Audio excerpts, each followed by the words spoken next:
Hello, everybody. I hope you can hear me now and see me. Sorry for the late late engagement. We are late for about 15 minutes. I don't know if everything is okay. Everybody can see me, hear me.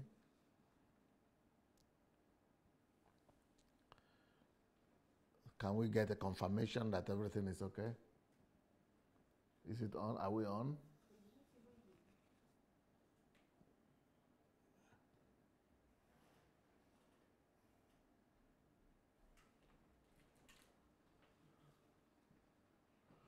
Hello, everybody.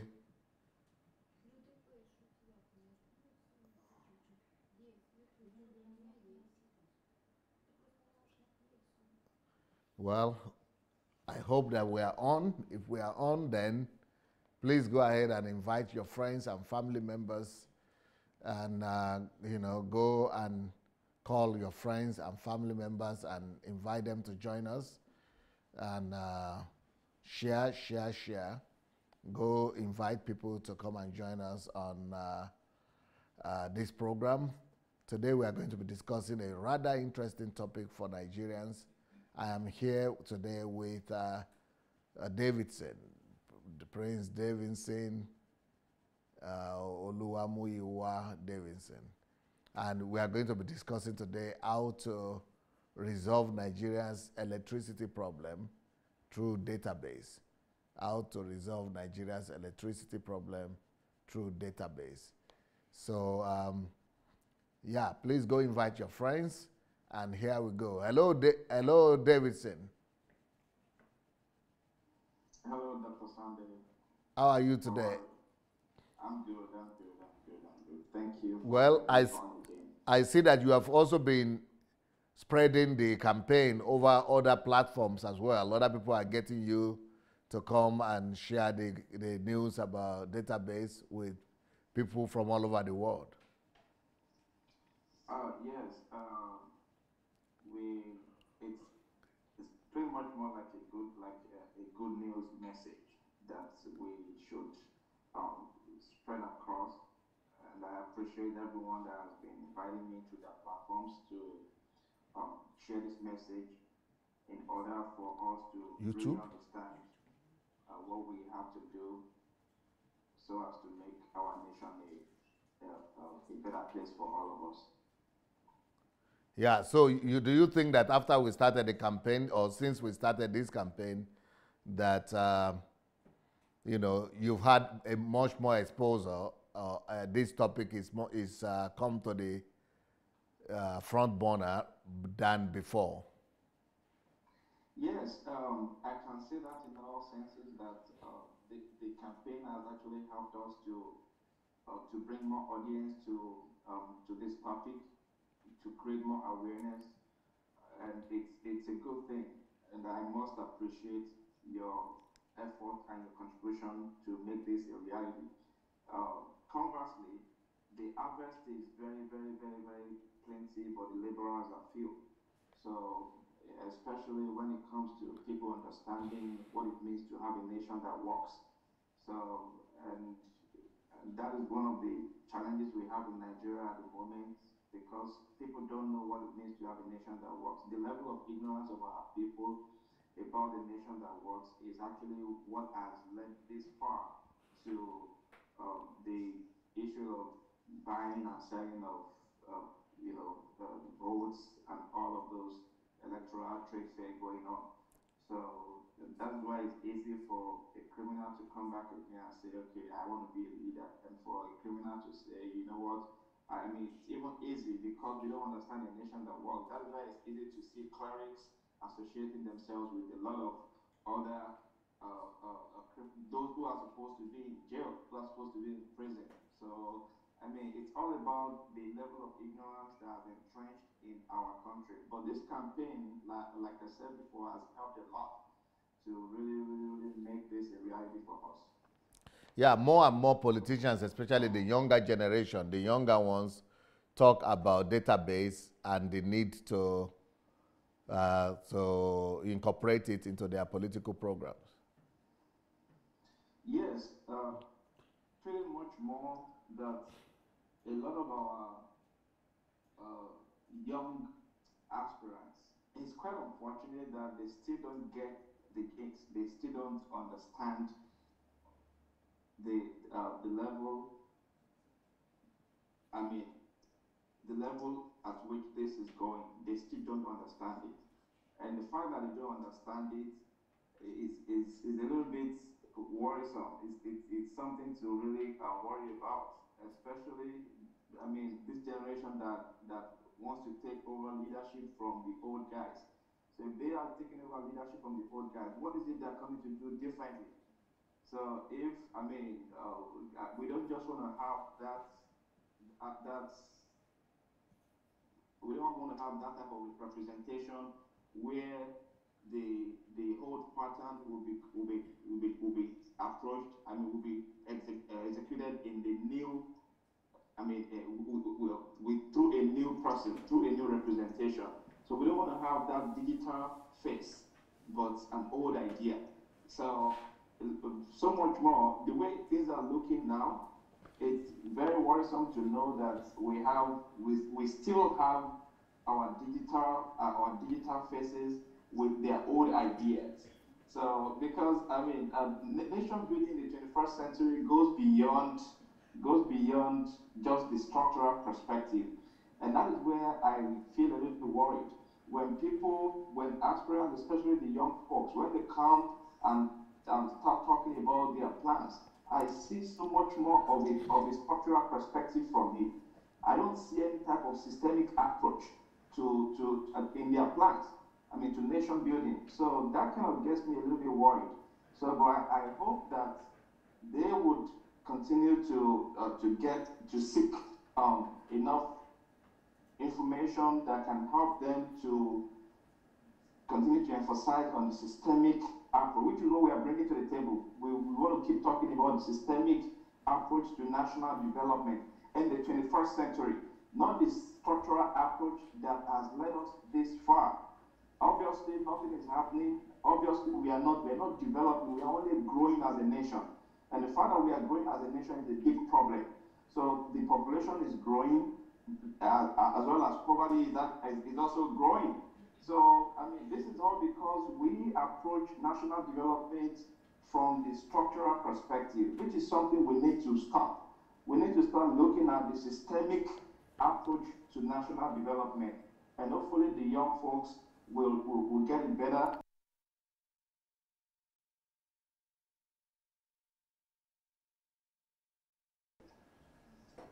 Okay, beautiful. Well, since there is no chance, I think, for any of the young chaps to win this election, because after the declaration of Atiku, it became very clear. It became very clear that there are only two contendants, that there are only two contestants. That is, you know, Atiku and Buhari.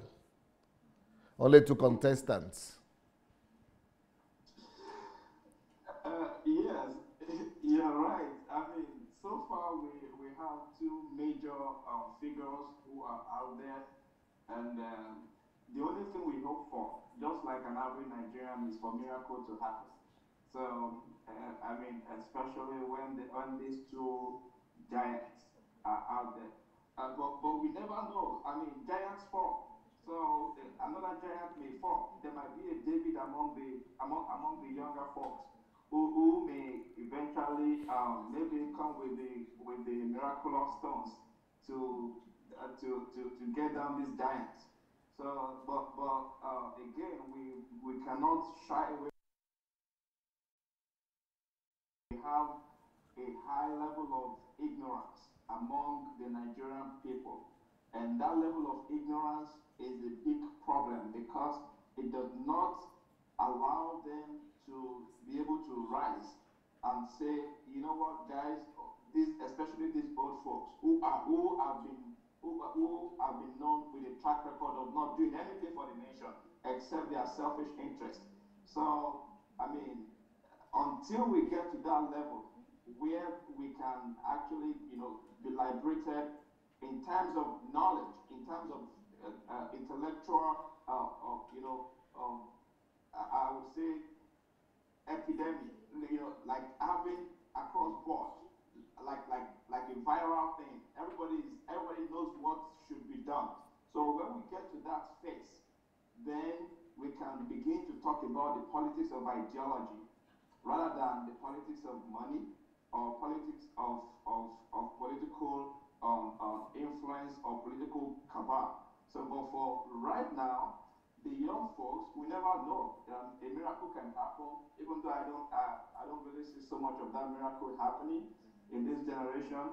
But we still have to give everybody an equal level playing ground to see how far they can all go.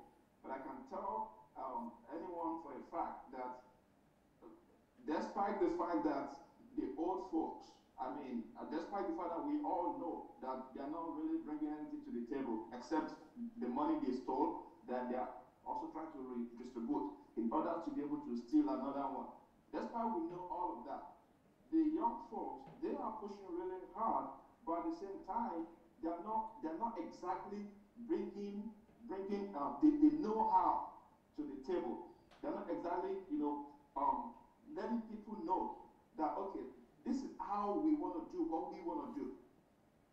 If we are tackling the issue of healthcare, this is how we want to tackle it. I feel like that is a way of carrying people along, carrying the populace along. When an average Okada rider on the street knows that, okay, there's a provision for me, and this is how it's going to be done. When the campus knows that there's a provision for me in my trade, this is how it's going to be done. So when the IDPs know that there's a provision for security, and this is how it's going to be done. So when we start talking about the how, because I feel like the young folks, as much as they don't have the financial strength to fight against these older guys who have the wallet of the nation at their disposal. So if you don't have the financial strength, then you should have the know-how. So I think the know-how might be the strength of the message that can be passed. So, what is the solution? What would be the solution? The solution, the solution to the political challenges, for now, the only thing that we can do from our own end is to keep educating the people. That's what we can do from our own end. But 2019, like I said, is just miracle that we can expect. Other than that, I don't really see so much happening right now. Because the political structures are not so much in place. People, even the young folks, many of them cannot even afford to buy nomination forms in this new generation parties. So No, you mean in the old parties? Both the old and the new parties, they don't even they cannot afford to buy nomination forms. Contact any of the aspirants and let them talk about what is going on within their parties. You can understand that readiness, as much as we want this revolution, but financially speaking, we don't have the capacity. Financially speaking, knowledge-wise, we are not even there yet. I was on a platform where there was a high level of argument. There was an intense argument, just because the youth aspirant is not giving out money to the followers, and they began to have a problem with him. So you can this is Nigeria. This is Nigeria. I don't know if you have come across that statement anywhere, but this is Nigeria, and this is Nigeria is the real statement of the truth. This is Nigeria. A lot of ugly things happen in Nigeria, and knowledge is one of those things that will liberate the nation, because the people need education. Knowledge.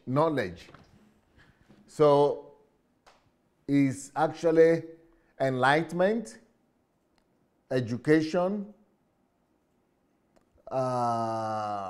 propaganda and, you know, reorientation, I guess, that we, you know, bring in that will change the mindset of people. But when we talk about Nigeria and Nigerians, the problem we are having is that if we believe that even reorientation or information or knowledge could change them, then we might be undermining the task at hand. Because the people that we are addressing, that we call Nigerians, are the people who, like me and you, who are educated, who are able to speak English, who are able to go to the internet, who are able to, you know, to reason things out. But you will discover that that is not Nigeria yet. If you want to go by the number, the sheer percentage of Nigerians, you will discover that that percentage of people that you are talking about, that we are talking about, that could be reorientated, that could be, you know, informed and could be educated, who are ready to reason on this level, maybe will not be more than 20% of Nigeria. The rest of the 70 or 80% are just followers, are just people who don't even know what you are talking about, who don't even know what a platform is, or who don't even know what a political program is. They don't know what is a political program, they don't know what is a manifesto, party manifesto, and they don't know the difference between Sowore and Atiku, for example. You know, some of them have never even heard of Sowore. I saw an interview, a random interview on the streets of Lagos yesterday. Somebody, maybe it has been done before, but I saw yesterday, they were asking, in Lagos, have you ever heard of the name of Sowore before? And he is the most popular guy out of the new generation people. And some people said, yes, I had, I think, but I don't know who he is. And another person said, I never heard.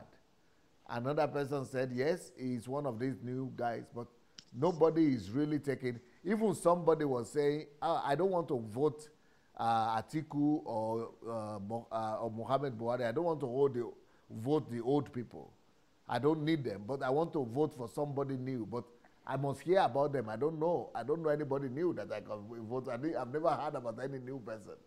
You know, they are not in the mainstream information or something. They are not in the mainstream information background. They are not being heard as such. We who are listening to them are just the elite, because we have access to this TV, the elite TVs that or the internet. We have Facebook, we have YouTube. So we are overflooded with information about these people and all these people going on, but the real local people might not have so much information. The same thing with what I am doing. You know, the campaign that I am leading for a new Nigeria and for the reformation in the church is not getting to the grassroots, and a lot of people keep telling me about this. And that's why we will need to engage the radio stations, and even with the political movement. I think some of these new generation politicians might not have the money to go on radio or to go on television or to go to do jingles or adverts. So I think that might have been limiting them. They are just using the social media platform, and there's just, you know, there is an extent to the distance they can go. So I think that is a major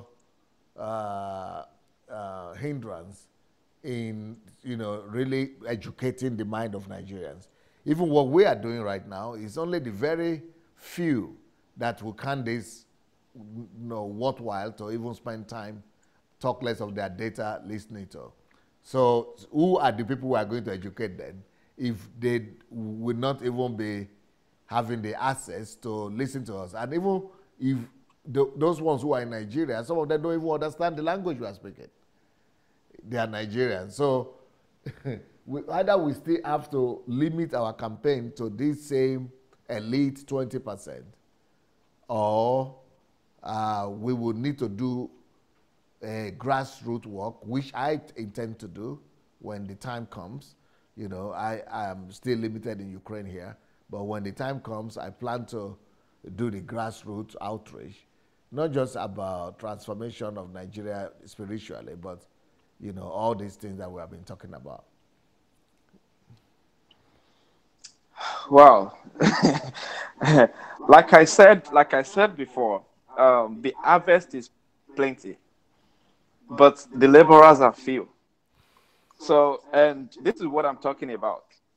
We have a lot of things to do.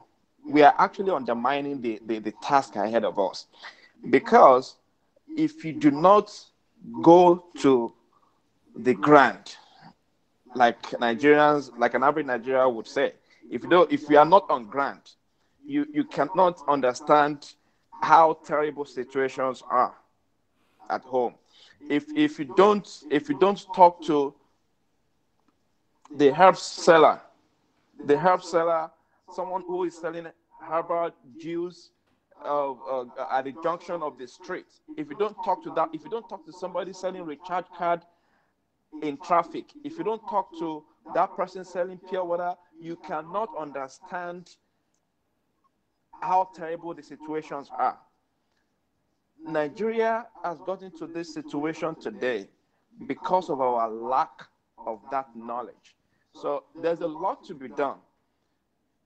Temporarily, as we have now, what we are doing is pretty much more the tools we can use. At least, even this, the acclaimed elites don't even have, they don't have, they don't have this knowledge that we think they have. A lot of them, okay, an elite who is going to be in his living room during election, what knowledge does he have about national development? Because if he has that knowledge about national development, about a nation that works, he is supposed to get out of his comfort zone and also contribute in his own way. So the people we are dealing with, it is us against everyone else. So, and those of us who are in this struggle of revolution, we're not even up to 2% of the population. We're not up to 2% of the population. It is really tough. This is a reality that we must really rise to fight against. Sometime we might have to go as far as feeding the people in order to make this revolution a reality. See, sometimes we might have to go as far as giving the people basic jobs, giving the people basic education, doing all of these things that require resources. So, because if we don't do them, many of them, I mean, what gospel do you want to preach to a hungry man that is going to listen when he is hungry? So, and there are two major things these politicians, these corrupt leaders have used to fight against the Nigerian people and the African people at large. Is as in two major things are they have taken away knowledge from them, and they have taken away food from their table. And knowledge is very difficult to acquire. Knowledge is very difficult. It takes a longer process to restore. So instead of the people going for that knowledge because they don't have food in their stomach, they would rather accept the crumbs that the same leaders who have inflicted the problems on them, they would rather accept that crumbs from them in order to survive. So it is all about survival in Nigeria. And when people are at that aim of survival, what can you say to them that they would listen? Nothing. So, I used to laugh, a while ago when people used to say, hey, don't collect money from these politicians. Don't sell your vote. Don't sell your vote. And I laugh. Why? Because when you say don't sell your votes, these people are hungry, obviously. Obviously, they don't have the knowledge. They don't know what it means to have a nation that works. So, and they are hungry. You say don't sell your votes. If they do not sell their votes, what is the alternative for them that they can eat from? So, I mean, these are realities that we have to face. I'm not saying it's okay to sell their votes, but I am saying that these things are problems. There's no food on the table for the people, and they lack knowledge. Those are the two basic tools that can be used to enslave an individual. If you don't have food on the table and you don't have knowledge, so as in what makes you human? Nothing. So that individual is outrightly useless. So it is a tough thing in Nigeria. How we can combat against these problems is what we need to holistically look at. And what we are doing right now is part of the solutions. We are bringing knowledge to the table, but the knowledge is not getting to as many people as we desire that should have it. And the reason it's not getting to them is still because of that food. Many of those who are on this internet watching us live today, they can afford to put food on their table. It might not be 3 square meals, but at least they will eat twice in a day. So that is why they are able to forego the last meal of the day for knowledge. But somebody who cannot eat anything, who doesn't even have a hope of what to eat today, there are millions of Nigerians today who have not tasted water, who have not put anything in their mouth. So what do you say to those people? Are you going to tell them to go on the internet and start watching us live now? Or even when you bring when you bring that message to their doorstep, when you bring the message to their doorstep, what happens to them? Do you think they want to listen to you when there's no food on the table? They can't listen to you. And these millions of people, they are more than those who have actually eaten today. So these are realities that we have to face. So we are pushing knowledge. Yes, we are pushing knowledge. Everything most of our young aspirants are doing now is they are pushing knowledge. They are pushing knowledge to the people. They are educating the people. And it looks like their efforts are fruitless just because there's no food on the table. Even when they accept that knowledge, the moment you turn around and there's somebody who is ready to give them that crumbs, they will go for it because they need to survive. So this is the reality. This is Nigeria again. Like I said, this is Nigeria. So how we can put food on the table as an alternative for these people, that is another strategy we need to look deeper into, because we need to put food on the table for these people in order for us to be able to instill knowledge into them. If we put food on the table and we instill knowledge into them, you don't have to shout. You don't have to stress yourself. Just fold your arms and wait for that result to come. The result will come. Because if people have food on the table, if they have food in their stomach, and you give them knowledge, the next time the corrupt politicians come, what happens? They would rise to question the situation. And unfortunately, our religious gatherings, who are supposed to help put food in the stomach of the people, they're only giving them spiritual bread alone. Spiritual bread, and this spiritual bread they're giving them, they're not even giving them the authentic spiritual bread. They're giving them fabricated spiritual bread. And at the end of the day, what happens to that church member, that locust bean seller in the market who comes to the church, and after coming to the church, gets all this knowledge, gets all these spiritual motivations and inspirational words, and she goes back to the market without food in the table. And guess what the logic is? She still comes to pay tithe. She still comes to pay offering. And the spiritual leader gets richer, even though he knows what is supposed to be done. This thing is disheartening. There's a lot involved. Let's just leave that right there and talk about electricity today. DSA. When was the last time you were in Nigeria? 2016. So it's been a while too.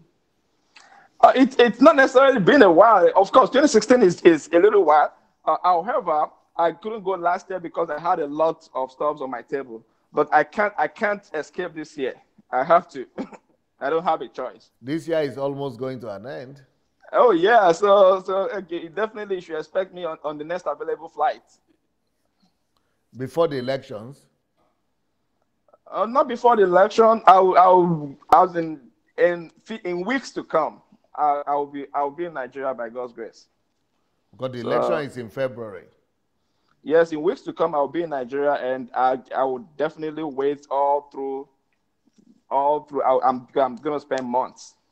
This is oh my God, this is like a public plan, but that's what it is. I'm gonna spend months in Nigeria because I'm curious.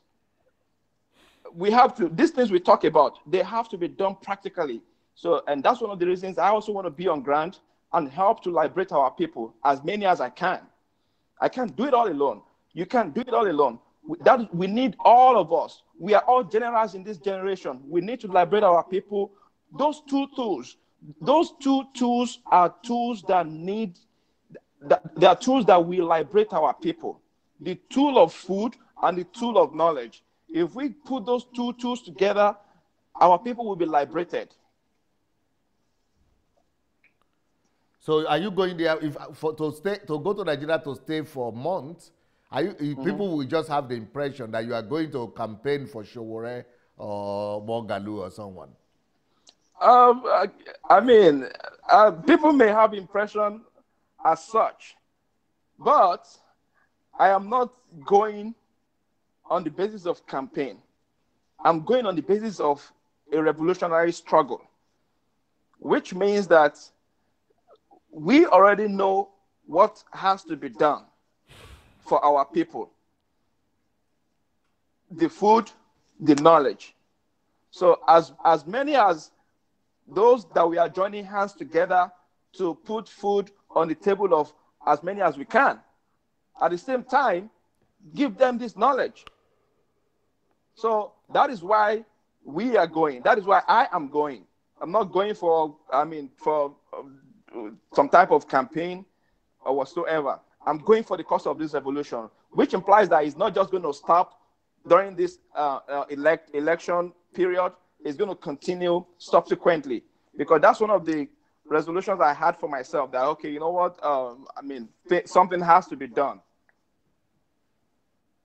So you are going to be taking a leave of absence from your job? I'm already putting down my resignation.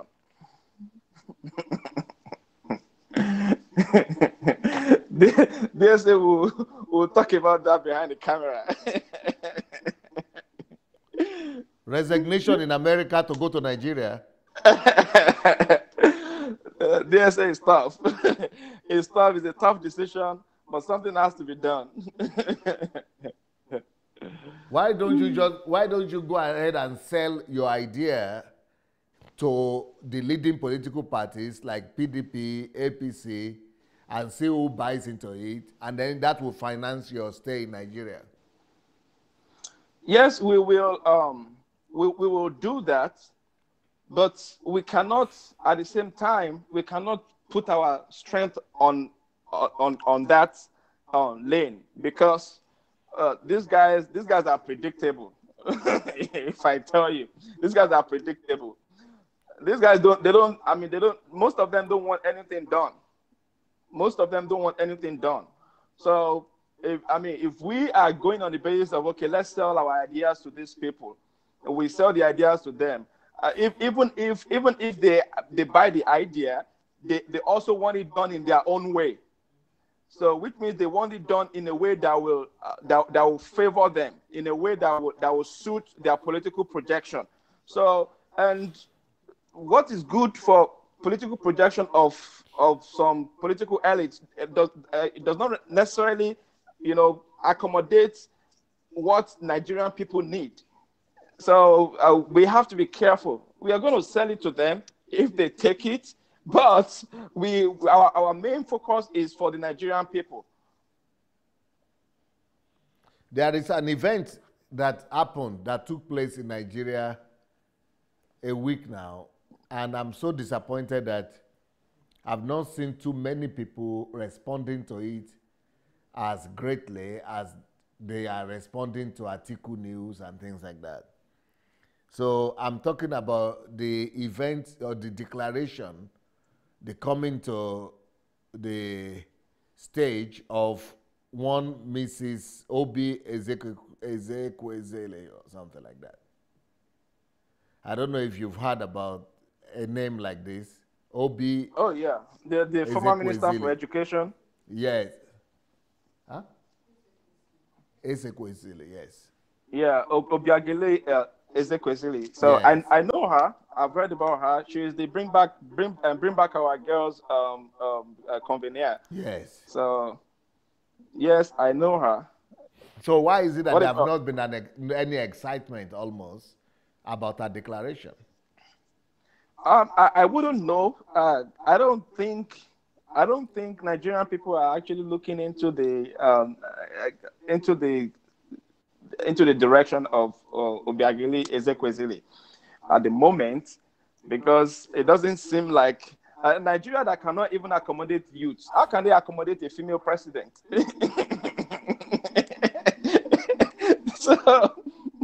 So even when the youth, the agile people they know that can walk uprightly, they walk up to them and tell them stuffs that, okay, these are the things we want to do for the Nigerian people to liberate us from these politicians.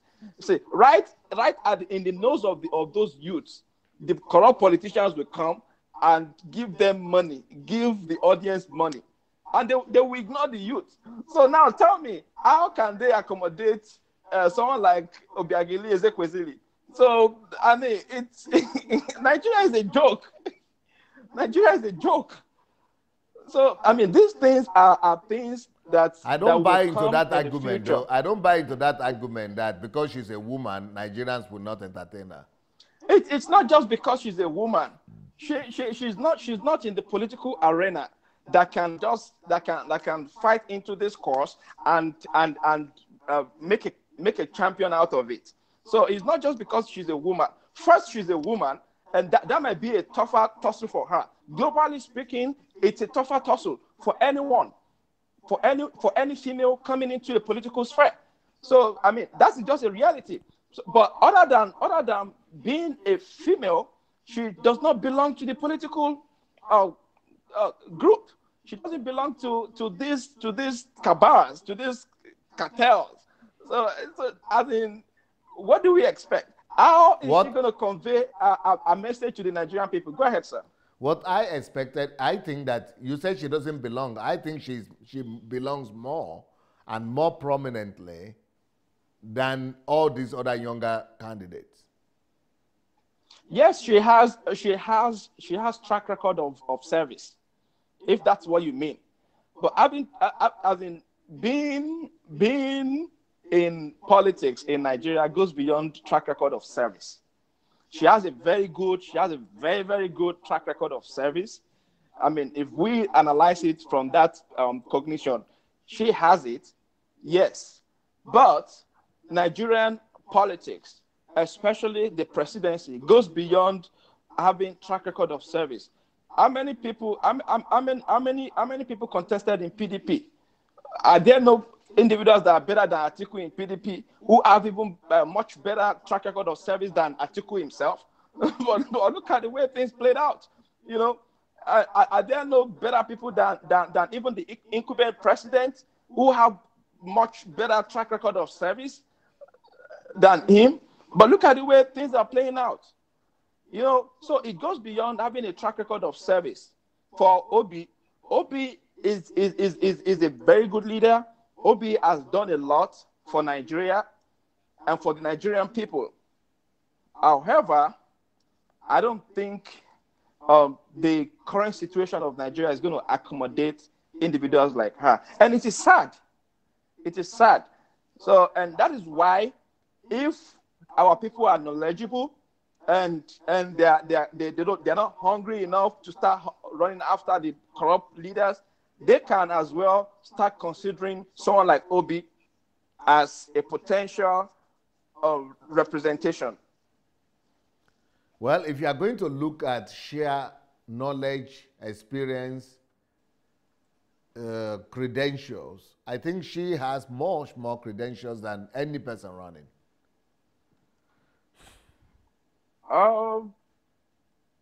Yes, especially from our track record. Yes, from our resume. Yes, she does have a lot of content in our resume. If you try to put it side by side other aspirants, conversely, does that really come up? It's still the same story we are talking about DSA. It's just this is Nigeria. This is Nigeria.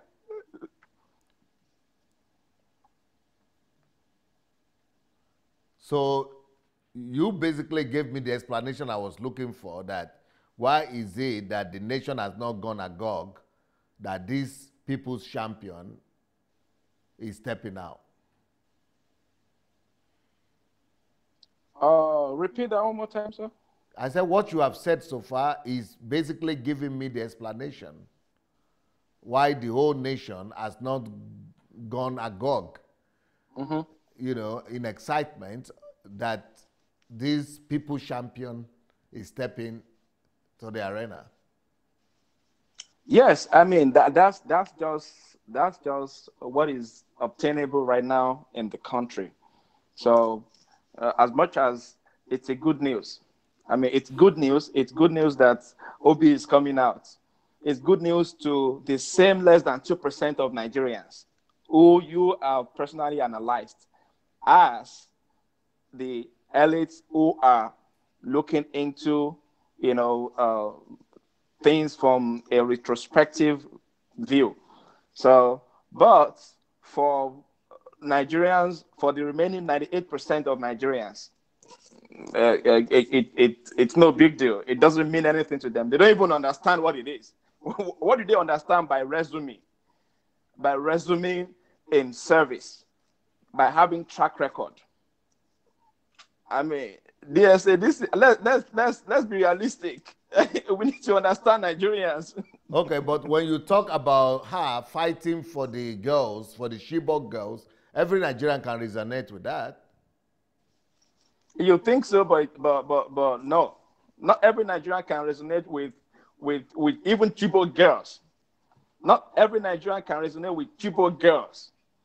How much more every Nigerian resonating with individuals spearheading the fight for Chibok girls. Not even among the elites, not all of them can resonate with Chibok girls. Many people don't even believe that Chibok girls fracas actually existed. Many people don't believe it. Many people have reservations that, okay, this might actually be politics. It might be one of those politics. Up to today, even you, DSA, as an individual, you can't even fathom. You don't even understand properly if this was a cooked up story, or if people actually got missing. So we all saw how everything playing down the line. So we can't even say clearly, factually, that okay, some girls were actually missing. Do you know how many times they keep Chekau?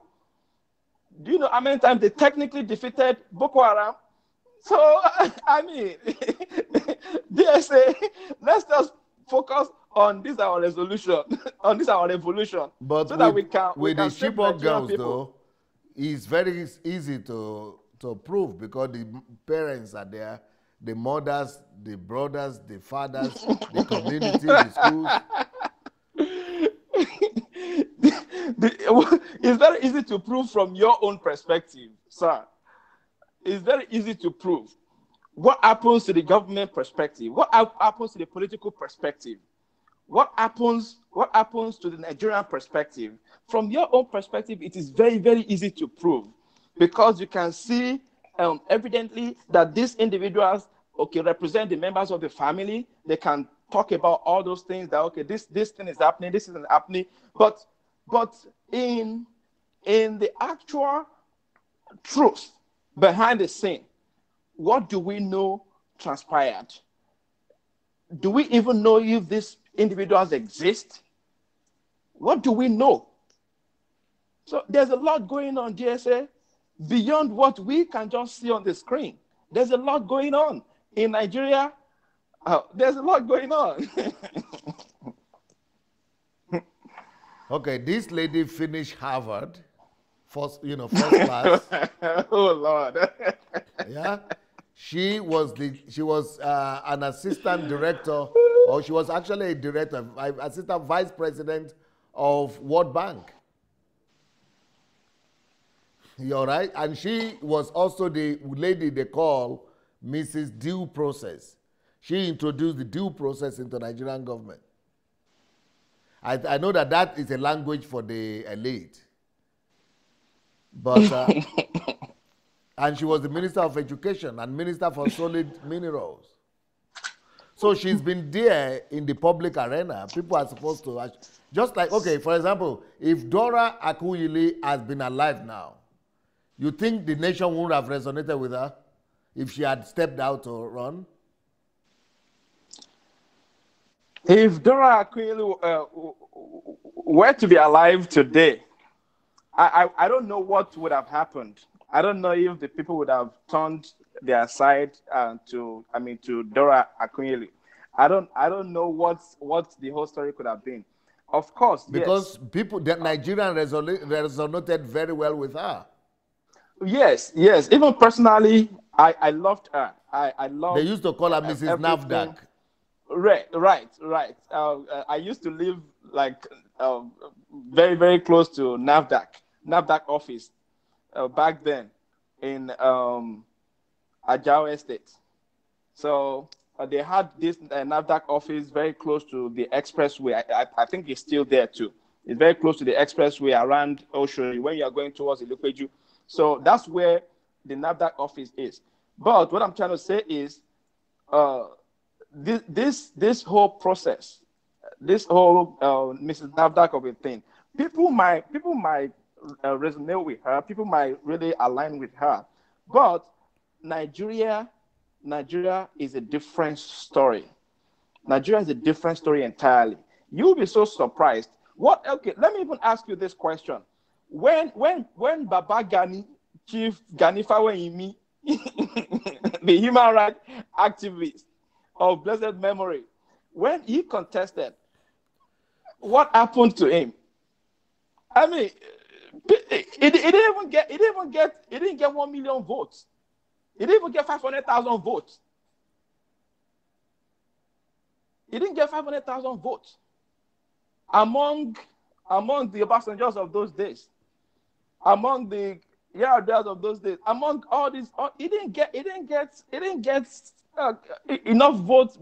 He did not even get votes that could accommodate the entire voting population of his own community, of his own village.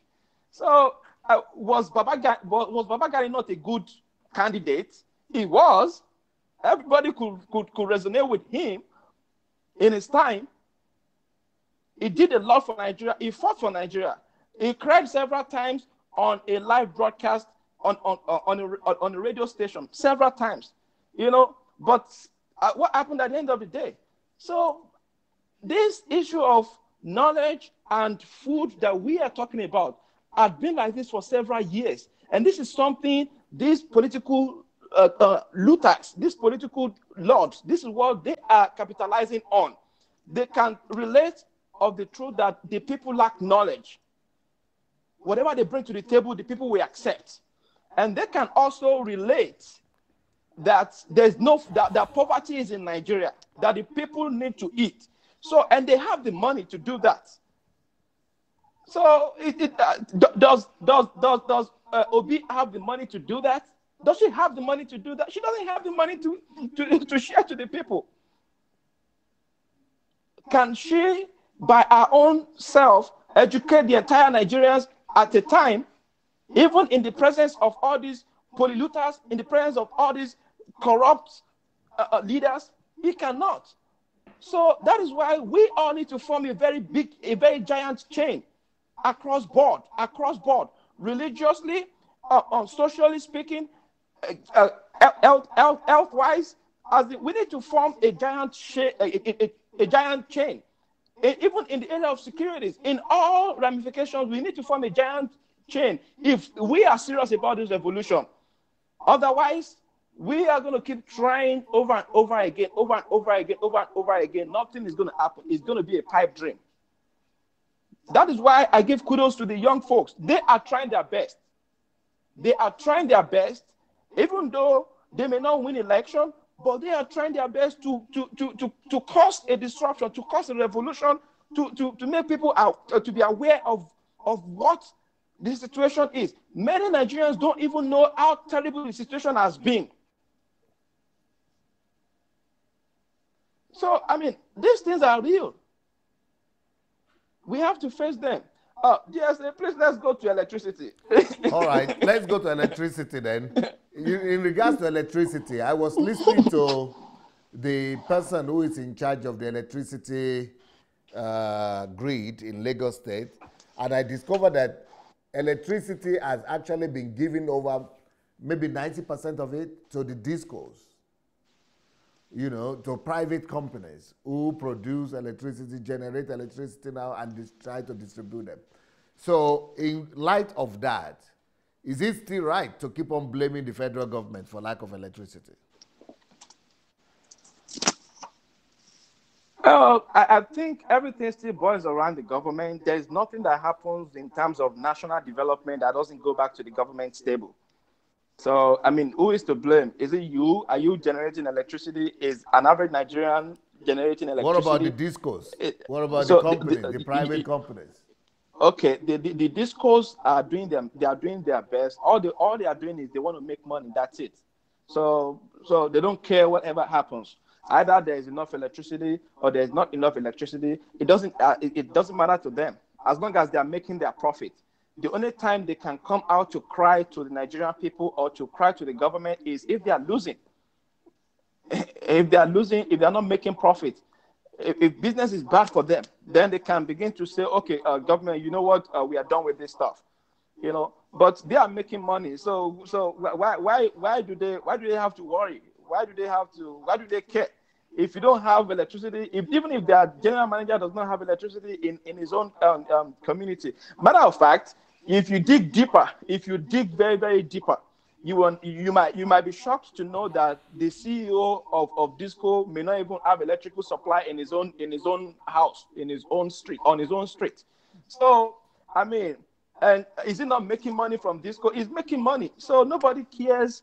Nobody cares. Disco does not care if the federal government is doing the right thing or the wrong thing, as long as they're making profit, because they are business organizations. They will continue to be business organizations who are working with the government, either in favor of the government or for themselves. But they can never work against the government because they are contractors from the government.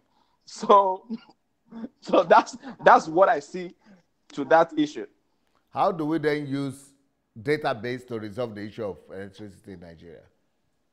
Okay, I'm quickly going to brush through some things because you really engaged me in this political discussion. Let's leave it for another day. Then we'll come back to politics for another day. But this the database system that we are preaching to Nigerians about is very, very easy. You mentioned Disco. I don't mind if that picture can be put. I sent a picture if they can put it on the screen so that we can use it for our explanation. So, but you mentioned Disco. Disco is a private entity. It's a private entity. And being a private entity, of course, I told you they are there for profit. And, you know, the government is going to make money from them too. So, but by the time you trace the ownership of Disco, all the way through, you might end up being shocked that it is one politician that is actually sponsoring this whole project of Disco. So, which means that it is just a transfer of ownership from the government to the government, to the government. So, and at the end of the day, what happens? Is that project going to be a success? No, it's not going to be a success. So how can database help us to solve all these problems put together? If we go on the screen, I don't know if we have it on the screen now, I think we do. Okay, so I can't see it yet though. But anyways, right there on the screen, I just want to explain to us quickly what how many stages we have. We have like about 6 stages of power generation across board all the way through consumption. There are 6 stages. So, and these 6 stages come they start from the initial generation plant itself. They go all the way to the second phase, which is the transmission. From transmission, they go to commercial and industrial consumption, which is another one. So, and if you go all the way, you go to distribution. There's a phase of distribution, from generation to transmission to distribution. Then from distribution, you can split it into 2. One goes to the commercial, industrial, business consumers, and the other one goes to distribution automation devices, which end up landing in the residential consumption platform. So again, I repeat, power generation starts from generation plant itself. That is point A. It goes through to transmission. From transmission, it goes to distribution.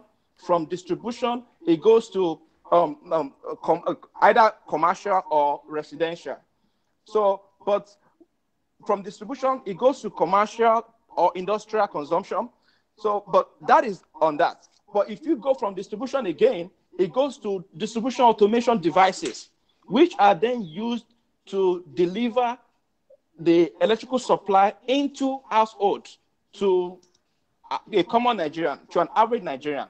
So based on the image on the screen, if we check that image properly, we can see that Disco was claimed to have been given the bulk of the electricity channels. Yeah. So Disco was claimed to have been given the bulk of electricity channel. Now, if you look at what Disco is doing, so we are literally saying that Disco is distributing from is going from transmission all the way through to distribution. What is the difference between transmission and distribution? The difference between transmission and distribution is that when power is generated, you need transmitting channels. For example, if power is generated from Kainji Dam, it will not be immediately distributed to the consumers. There's a channel that has to take it from Kainji Dam all the way through another point, because that channel of transmission is a high voltage that is not consumable. It has to be taken to a point where it can be stepped down to a consumable capacity and then distributed to the destinations where they are needed. So that is how power channel works. That is how the whole process works. So, but if we claim that one organization actually controls about more than 90% of this process, then it's a failed project. Because on a good day, if we have a one organization, no, they have, I think, is it 20 main discos now? They broke that down. It doesn't really matter how many of them are in existence at the moment, because one thing we should know is this. Let me quickly brush our knowledge through the etymology of electricity in Nigeria. So as it is now, there are currently 2 main types of power plants operating in Nigeria: the hydroelectric and the fossil fuel power plants. And these 2 main power plants, they are not enough. They have a total capacity of 8,457.6 megawatts. That's 81% of total. as far as in 2014, if anything has increased from 2014 to date, it's just a little bit. Matter of fact, we might be safe to say that, okay, let's add about 5,000 extra to it, which means we are talking about 13,000 megawatts. So far. So, and if you check it very well, these power plants, they dominate the Nigerian power supply. The electricity production from hydroelectric sources with certain percentage, and it is reported to be like about 17.59 as of 2014, according to the World Bank collection of development indicators. So if that's a way to put it. So, but those are the guys that are still actually dictating the pace of our statistics for us. We ourselves cannot even tell what our statistics are. So, but that is that about that.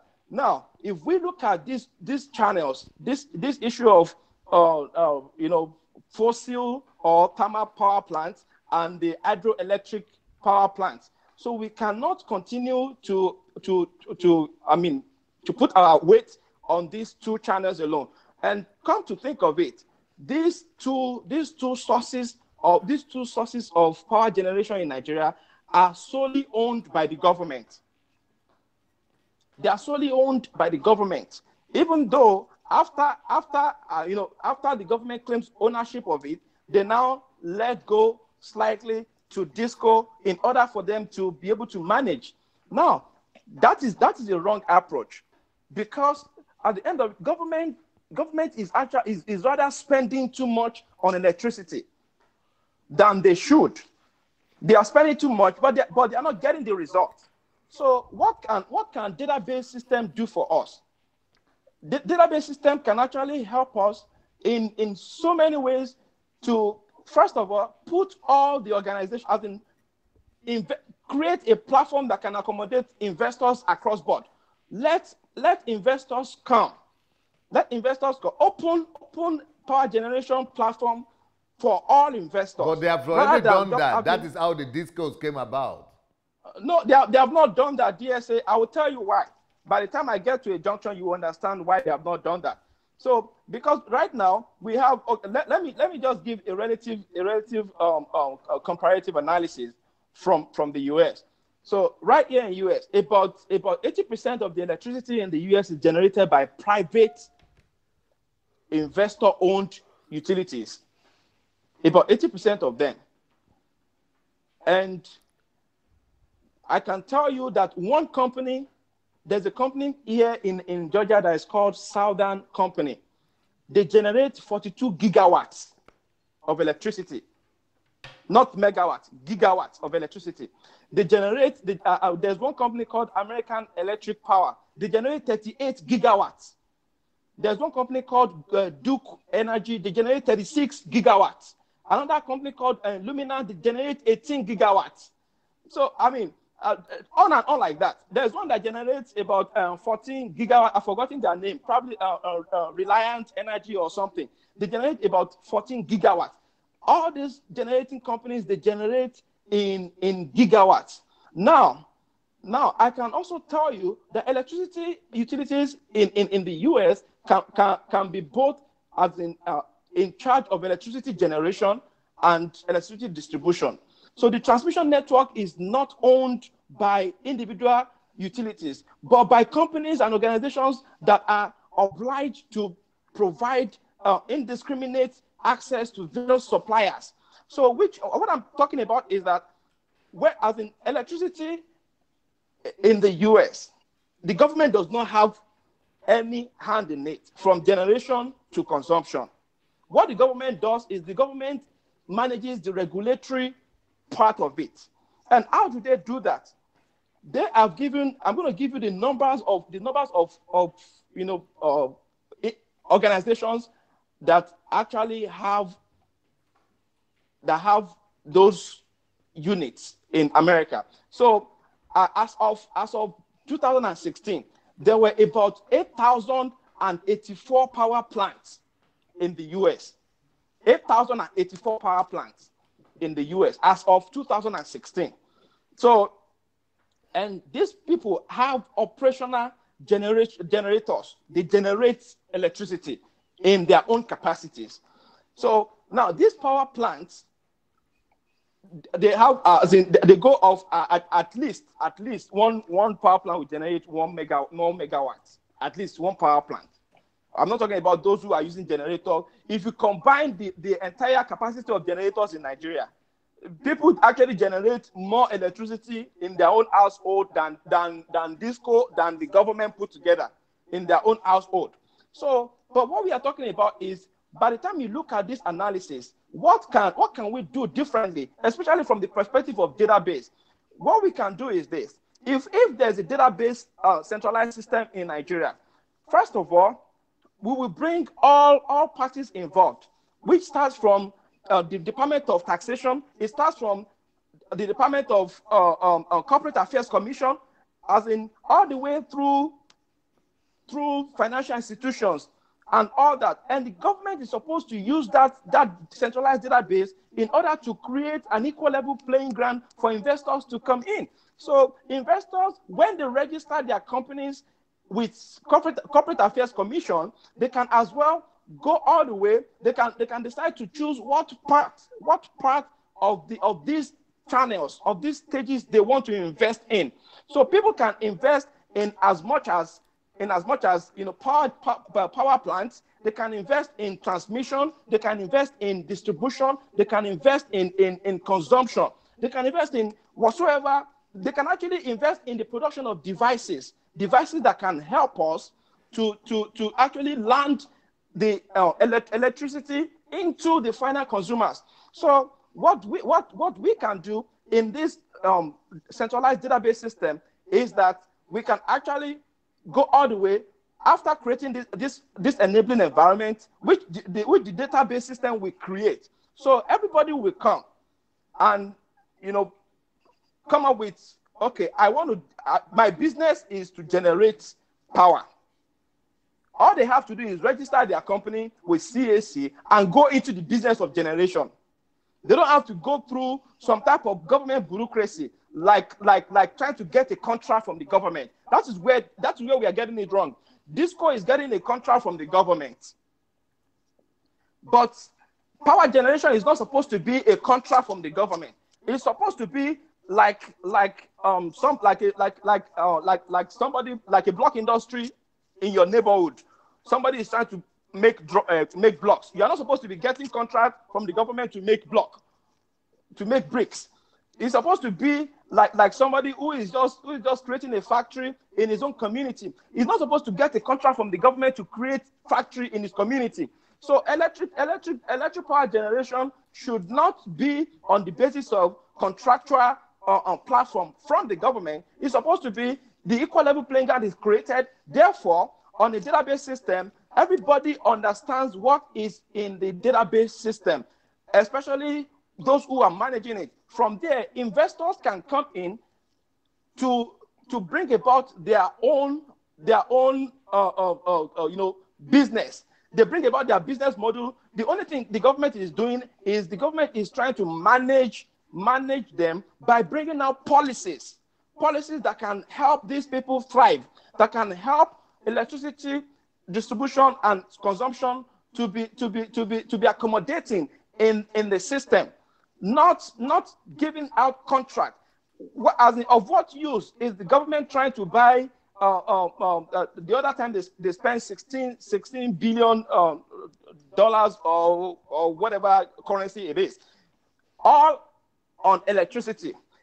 And this electricity generation is only seen on page 45, 46, 47, 48 of the Obasanjo book. So it's not supposed to be like that. We don't want to read electricity in the book. We want to actually see the consumption of electricity directly as it affects everyday life. So which means that this database system will accommodate these individual companies. So companies who want to go into the business of power generation or whatever stage they want to go into, either distribution or last final landing to the consumers, or even transmission. So or whatever stage, when they want to go into it, they can as well go to all these, they can go to all these, what is it called? Industrial financial institutions, get loans from them. They can get loans from them and use the same loan to invest on these businesses as private entities. When they invest on these businesses, they get their license as required by law, and the database is actually accommodating them because the moment they want to set up something, they get their tax identification, they get all necessary documents required by CAC. Every stage, when they buy anything, they report it to the required channel. The standard organization can actually go there and moderate and give regulations, moderate the standard, and all other agencies that are into regulations and law can manage all of these organizations independently, because it is not a contract from the government. It is a business owned by private entities to generate electricity. So which means that if that equal level playing ground can be given to these private entities, it's going to open the door. So that way, you don't just generate electricity in Kanji Dam. You don't just generate electricity in some few locations in Nigeria. You go as far as generating electricity even within your locality, because all you do is you generate in your locality, another company distributes, and it gets to, so someone in a local government, electricity can be generated by a company who has decided to invest in electricity. So who is on database? So these guys are doing their businesses on the database. They pay their taxes, because if they don't pay their taxes, they're going to come after them, because their record, their employees are on the database. The Ministry of Labor is reporting that they have X amount of employees who are working for them on the database, because every individual has the biometric identification number. It's not just the electricity companies that are supposed to be on the database. All organizations, all industries, all companies are going to be on the same centralized database system. So therefore, there will not be need for anybody to worry about anything. There's no backdoor transaction. If any company imports some equipment from overseas to build a power plant, so it has in from the transaction to the importation to custom duties to all of those stages, they are all on database. So nobody has to worry about anything.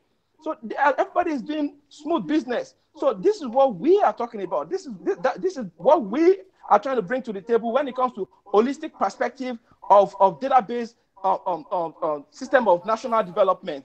If you look from record, you can as well say that database management of entities in charge of electricity generation, transmission, and distribution, commercialization, or whatever you can think of.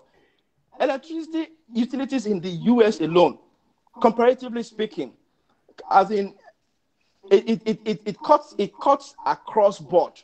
I can tell you in all facts and figures that as at 1996, you can imagine how long ago, there were 3,196 electric utilities in the United States. 3,195, if I'm correct. So in the United States, so like you can imagine like 65 power marketers, those who just market alone. All they do is just market powers. They don't generate, they don't transmit, they market, they don't distribute. All they do is market. 65 power marketers. And of these 3,195 electric utilities, 2,020 of these utility companies were publicly owned. They were publicly owned. And how many of them were actually government owned electricity channels? Just 10 of them. 10 federal utilities. 932 of them were rural electric companies. 932 32 of them. So these companies, they are all on database. The government, they're not collecting contract from the government like Disco is doing. So we don't need. Discos don't connect. They don't collect exactly everything you are discussing now, and you have described now is exactly the way they have done it in Nigeria now. The Discos are not collecting contracts from the federal government. They bought out the electricity. There is no more NEPA. And the reason there is no more NEPA is because they are being privatized. We have 11 Discos. And then we have 6 or 7 other distribution companies that have all 18 companies in general that have all been set, that are separated from the government. The government's role now is just overseeing exactly the way you say it works in America. But the problem with Nigeria is that those companies that bought the electricity in Nigeria, the Discos, I don't know why they're not performing. It's like they just won the contract and then they are not performing, or maybe they said the price the government regulation is putting for them to not to sell higher than that price, it doesn't fit, it's not profitable to them because they spend too much money to produce the electricity, and they need to sell it higher. And if they should do that, the Nigerian population will not be able to afford. So that's why they said right now we still don't have electricity. So now, DSA, with the way I broke down this little analysis to you, you can as well see from my perspective that Disco, as we seem to see it, is not an independent entity like I have explained. It has political hand in it. So that is why, the government is still going to dictate the pace of what they should do. So and what we are bringing to the table here is, if there's a centralized database system, the government has no hand in what these guys are going to be operating with, other than making policies, and the policies will be publicly known to everybody. So someone like you can actually have interest in electricity generation. You can have interest in the business of electricity, and you will just come. You just come randomly and say, you know what, I want to do electricity business, and nobody's going to stop you. But can you, even if we have the financial capacity, can you do that in Nigeria at the moment? What do you think they will do? They will tell you, they will point fingers at you that go to Disco. They will tell you go to Disco. And if they tell you go to Disco, it simply means they are telling you you need to see minister. That is what it means.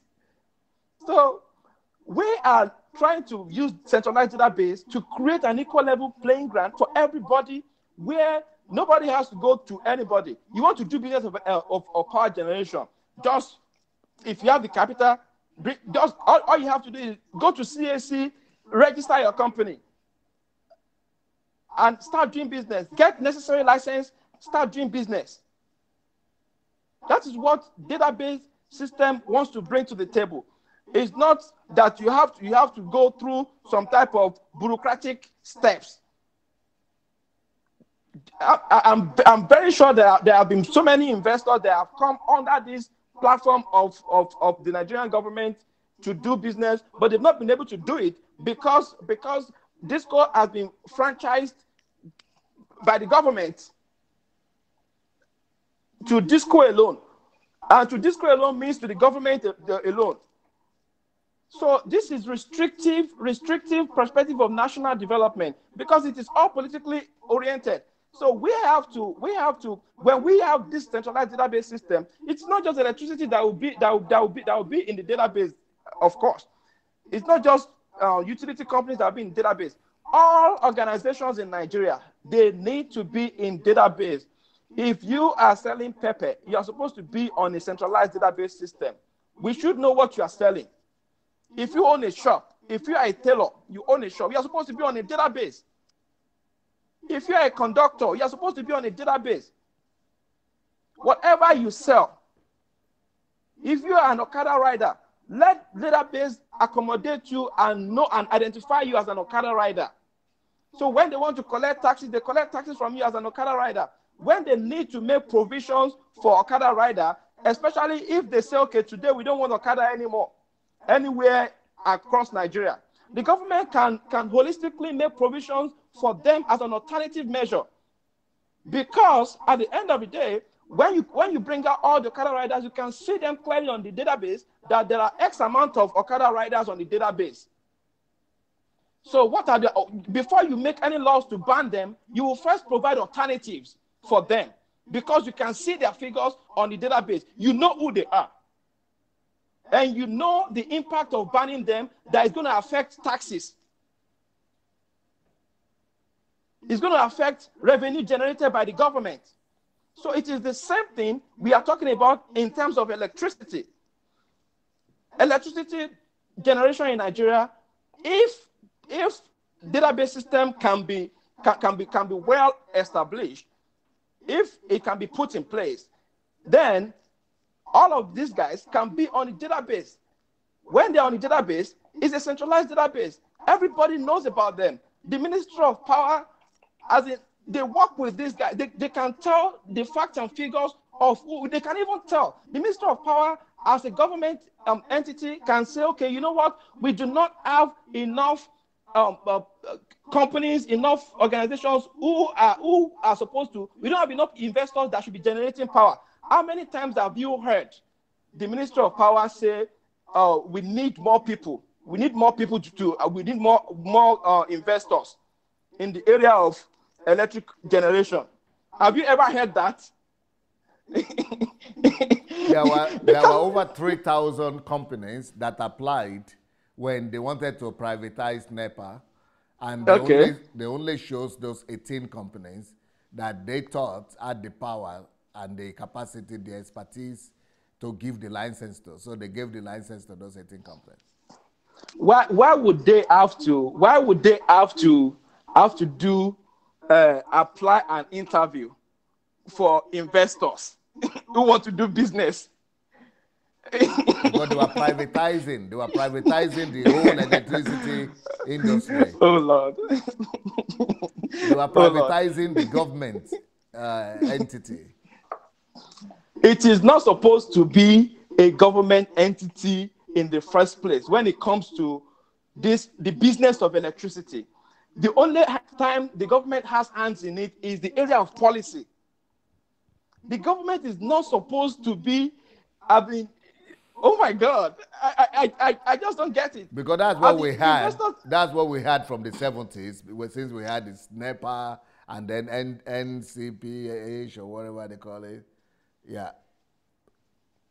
It was government. So now, during Jonathan's regime, it was privatized. So as you can see, I can tell you in all senses that politics was involved in choosing the 18 people, because it becomes a man-no-man thing. Normally, when we are talking about electricity in a country, the government, when they make the policy based on that centralized database system, they only make policies and they encourage all investors. It doesn't matter what capacity you can generate. If you can generate 1 megawatt that will serve 10 houses in your community, you are doing business and you are making money from it. You are paying tax to the government. The people are not complaining. If the people don't like your service, they go to the next service provider in a centralized database system. And the government can say, you know what, guys, your consumers are complaining about you. Can you do anything better to make electricity better? And if they're having a recurrent shortage or recurrent outage of electricity, they can as well say, guys, you guys are not efficient enough. You might as well, matter of fact, the government will not need to involve themselves in that discussion. It is a bigger company that is in the competition, that is in the market together, that will say, okay, guys, since you are not serving these people well, okay, we are coming in to service these people. We are going to give them cheaper rates. We are going to give them better electricity, stable electricity. And when we give them stable, so the little company who is not efficient enough, we go out of the market. That is how it should be. The government should not be in the business of trying to handpick, trying to select, or trying to go through documents to say, okay, this company has the capacity. It's not their business. They should not worry about who has the capacity, who does not have the capacity. A centralized database system will accommodate anyone. If I have 1 million naira to generate electricity for just 2 blocks on my street, I will generate it as long as I can provide for them and they're not complaining. I will generate it, I will distribute it if I have the capacity to distribute it. So, come to think of it, the government of the day is not talking about how to generate revenue for the nation. And our politicians that are coming every day, they're not talking about how to generate revenue for the nation. A centralized database system will generate revenue for the nation, for the government wallet in all ramifications. Because if you create an equal level playing ground, investors come in, they do their business, they make their money, and they pay their taxes. The government has no hand in all these things. So the approach of the government right now is not the same as the approach of a centralized database system that puts everybody on an equal level playing ground. Again, I repeat, it's not the responsibility of the government to select where this, who invests in electricity. It's not their responsibility. That is called corruption. And it is because they don't want it to work. It is because there's a political interest in it. A centralized database system that approaches things holistically will put everybody on an equal level playing ground. All the government does is just make the policy. That's it. You, DSA, can come. When you come in, you invest in electricity in your own locality, and you make your money. So that is what we have. Beautiful. Beautiful. Wow. Very passionate argument, huh? Very passionate, very passionate topic. And very, very good. Thank you so very much, Davidson, because our time, unfortunately, is already over. And but I'm sure a lot of people would like to continue this discussion with you. Do we have Davidson's name and contact and information there? Put his name so that people could get in touch with him on Facebook if they want to continue the conversation, because electricity is one area where Nigerians are very passionate about. I would have liked people to call in, but because we are discussing politics, which I also know people are interested in knowing, we couldn't get people to call in. But I'm sure people are writing their comments, and and they will get in touch with you. But meanwhile, for those people who are watching us, if you want to get our messages on your Facebook messenger, you want to get it on your WhatsApp number, send us your own WhatsApp number or your family's WhatsApp number, and we'll be able to, we'll be able to give you, we'll be able to send you regularly our messages on every day. We'll be sending them to you for free. Our telephone number is +38 098 596 3838. So it's +38 098 596 3838. So that is our WhatsApp number. If you send us your number, we'll be sending you messages every day.